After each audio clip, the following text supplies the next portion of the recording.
아노미 이론에서는 아노미 상태에서 일탈행동이 일어난다고 설명한다. 아노미는 기존의 사회 규범이 약화되거나 부재하지만 이를 대체할 새로운 규범과 기준이 없는 상태를 말한다.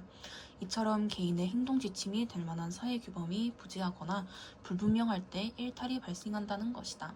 다른 한편 아노미는 한 사회의 문화적 목표와 그 목표를 달성하기 위해 제도적으로 인정하는 수단 사이의 불일치를 의미하기도 한다. 사회적으로 성공하는 것이 문화적 목표로 강조되는 사회에서 그러한 목표를 달성할 수 있는 기회가 모든 사회 구성원들에게 주어지는 건 아니다. 이처럼 문화적 목표를 달성할 수 있는 합법적 수단을 갖지 못한 집단에 속한 사람들이 비합법적인 수단을 활용하려고 할 때 일탈이 발생할 수 있다. 아노미 이론은 기회구조가 차단된 집단의 범죄를 설명하는 데 유용하다. 하지만 중상류층의 범죄를 설명하는 데 한계가 있으며 문화적 목표에 상관없이 발생하는 일시적 범죄 등을 설명하기 어렵다는 단점이 있다. 미국의 사회학자 버튼은 범죄 통계에서 하층 노동 계급 청년들의 재산 범죄가 차지하는 비율이 다른 집단에 비해 과도하게 높은 것은 그들 개인이 아니라 사회 자체의 특성 때문이라 보았다. 머튼에 따르면 미국 사회는 물질적 성공을 문화적 목표로 제시하고 어떤 배경을 가진 사람이든 열심히 일하기만 하면 그 목표를 달성할 수 있다고 말한다. 하지만 실제로 성공을 위한 합법적 기회가 누구에게나 열려있는 건 아니다. 아무리 열심히 일해도 성공에 도달하지 못하는 사람들은 열심히 일하지 않는다는 비난을 받게 된다. 이는 이들에게 물질적 성공이라는 문화적 목표를 손에 넣기에 불법적 방법이라도 시도해야 한다는 상당한 압력으로 작용하며 결국 강도, 상점털이, 절도, 소매치기 등의 재산범죄를 저지르게 된다는 것이다. 차별교제 이론은 일탈행동은 개인이 일탈의 우호적인 일탈자와 접촉하면서 그들의 문화와 행동을 학습하며 사회화한 결과라고 본다. 즉 사회적으로 인정되지 않은 일탈행동도 다른 행동과 마찬가지로 타인과의 상호작용으로 학습된다는 것이다. 일탈행동에 대한 사회화 과정은 특히 개인과 친밀한 집단 내에서 이루어진다. 따라서 개인이 일탈자가 되느냐 안 되느냐 여부는 일탈 행동을 하는 집단과 얼마나 긴밀한 접촉을 하고 있느냐에 달려있다. 이를테면 일탈 문화가 지배적인 집단에 속한 사람들은 일탈 행동을 하는 친구를 쉽게 사귈 수 있고 이들과 긴밀하게 접촉하는 과정에서 일탈적 가치관과 행동 양식을 쉽게 수용할 수 있는 것이다. 차별교제 이론은 일탈 행동이 발생하는 과정을 설명하는 데 유용하다. 하지만 일탈 행동을 하는 집단과 접촉하는 사람이 모두 일탈자가 되는 건 아니라는 점을 설명하지 못하는 한계가 있다. 낙인 이론에서는 특정 행동을 일탈 행동으로 규정한 후 그러한 행동을 한 사람들을 일탈자로 낙인 찍었기 때문에 일탈 행동이 발생한다고 설명한다. 즉 일탈은 사회적으로 힘있는 집단이 자신들과 다른 행동 양식이나 태도를 보인 집단이나 사람들을 일탈자로 규정한 결과이다.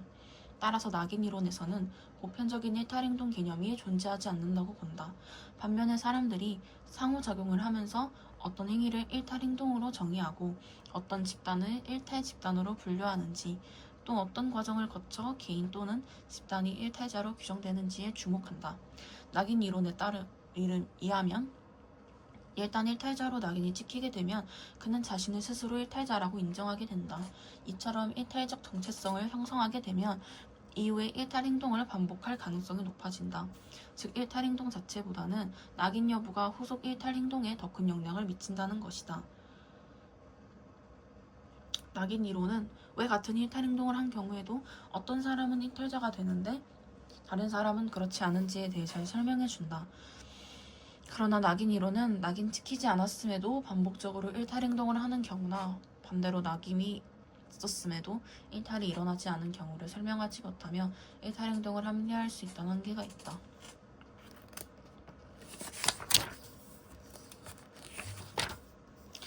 대부분 사회는 개인과 사회에 부정적인 영향을 미치는 일탈 행동에 대해 대책 마련에 고심한다.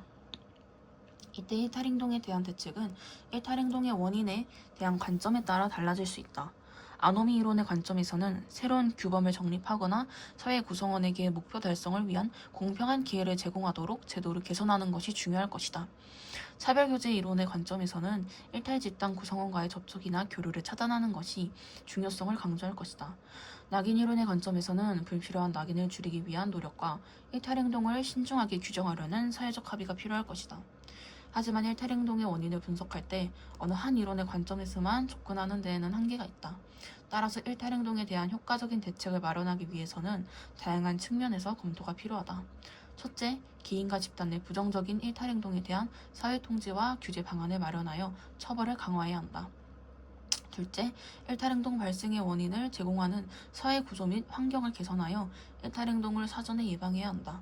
셋째, 일탈 행위자의 의식과 행동에서 변화가 필요하다. 넷째, 일탈 행동 규정을 검토하여 부적절하고 불필요한 규정을 수정해야 한다.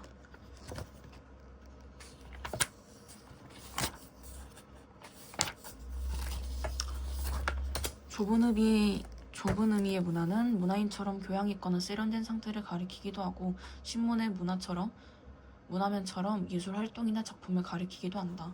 이와는 달리 넓은 의미의 문화는 한국 문화, 청소년 문화, 주거 문화와 같이 한 사회의 구성원들이 만들어낸 공통의 생활 양식을 가리킨다. 어느 사회에서나 언어, 종교, 결혼, 의복 등과 같은 생활 양식은 공통으로 존재하는데 이러한 특징을 문화의 보편성이라고 한다. 한편 각 사회의 문화는 다른 사회와 구분되는 고유한 특징을 보이는데 이러한 특징을 문화의 특수성이라고 한다.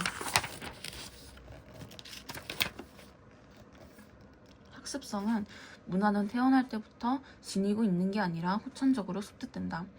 인간은 문화를 학습하는 과정에서 그 사회의 언어, 규범, 가치 등을 익히고 사회에 적응해 간다. 이와 함께 사회가 유지되고 존속된다. 공유성은 문화는 한 사회의 구성원들이 공통으로 가지고 있는 생활 양식으로서 그 사회의 구성원들에 의해 공유된다. 따라서 같은 사회의 구성원들은 문화의 의미와 맥락을 이해하고 있으므로 구체적인 상황에서 다른 사람의 행동을 어느 정도 예측하거나 기대할 수 있다. 이를 통해 사회 구성원 간의 상호작용이 원활하게 이루어질 수 있다. 변동성은 문화는 시간이 흐르면서 그 모습이나 내용, 의미 등이 변화한다.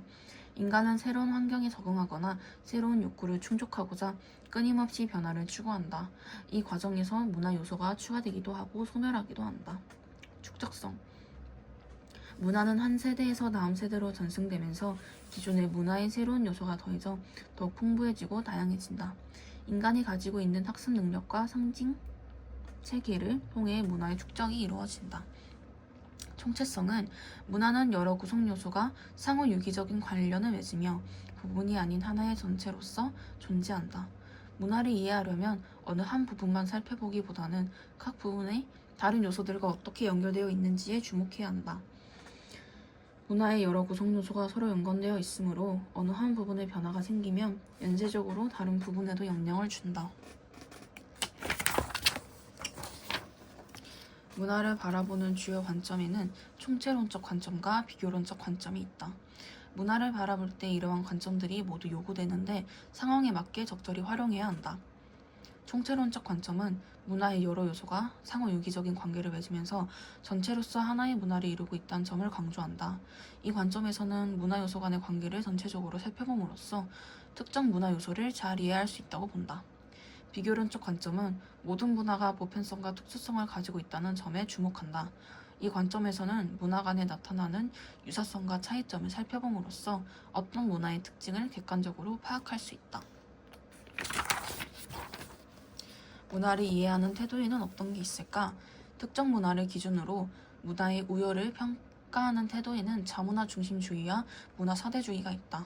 반면 문화 상대주의는 문화의 우열을 우열을 평가할 수 없다고 보고 그 사회의 맥락에서 문화를 이해하려는 태도를 가리킨다. 자신의 문화를 우월한 것으로 여기면서 그것을 기준으로 다른 문화를 수준이 낮거나 미개하다고 판단하는 태도를 자문화 중심주의라고 한다. 자문화 중심주의는 자기 문화에 대한 자부심과 집단 구성원 간의 결속력을 높이기도 한다. 하지만 다른 문화에 대한 부정적인 편견을 갖게 하여 다양한 문화를 존중하기 어렵다는 문제가 있다. 또 자기 문화만을 고집하고 다른 문화와의 교류를 거부한다면 스스로 고립되는 결과를 초래할 수 있다. 다른 사회의 문화를 우월한 것으로 여기고 추종하면서 자신의 문화를 열등하다고 생각하는 태도를 문화사대주의라고 한다. 문화사대주의는 다른 문화의 좋은 점을 받아들여 자기 문화 발전의 계기를 만들기도 한다. 하지만 다른 사회의 문화를 맹목적으로 추종하여 그 문화를 무분별하게 수용할 우려가 있다. 또 자기 문화에 대한 정체성을 잃게 하거나 고유 문화의 유지를 어렵게 할 수 있다. 어떤 사회의 특수한 자연환경, 역사적 전통, 사회적 맥락 등을 고려하여 그 사회의 문화를 이해하려는 태도를 문화상대주의라고 한다. 문화상대주의는 각 사회의 문화가 특수한 상황과 필요 때문에 형성된 것으로서 그 사회 구성원에게는 나름의 의미와 가치가 있다고 보는 태도다. 문화상대주의는 각 사회의 문화가 가진 고유성을 인정하며 그 의미와 배경을 이해하려는 태도이다. 그래서 여러 문화가 공존할 수 있는 기초가 된다. 문화 간 교류가 빈번한 현대사회에서는 다른 문화, 인종, 민족, 계층의 사람을 대할 때 기본적으로 문화상대주의적 태도를 지니는 게 바람직하다. 이를 통해 문화 다양성을 보존할 수 있으며 서로 다른 문화 사이에서 나타날 수 있는 갈등과 분쟁을 예방하고 해결할 수 있다. 한편 각 문화가 나름의 의미를 가지고 있다고 해서 모든 문화가 무조건적 가치 있는 것으로 인정받을 수 있는 건 아니다. 인간의 존엄성을 훼손하는 문화까지도 인정하려는 극단적인 태도를 경계해야 한다.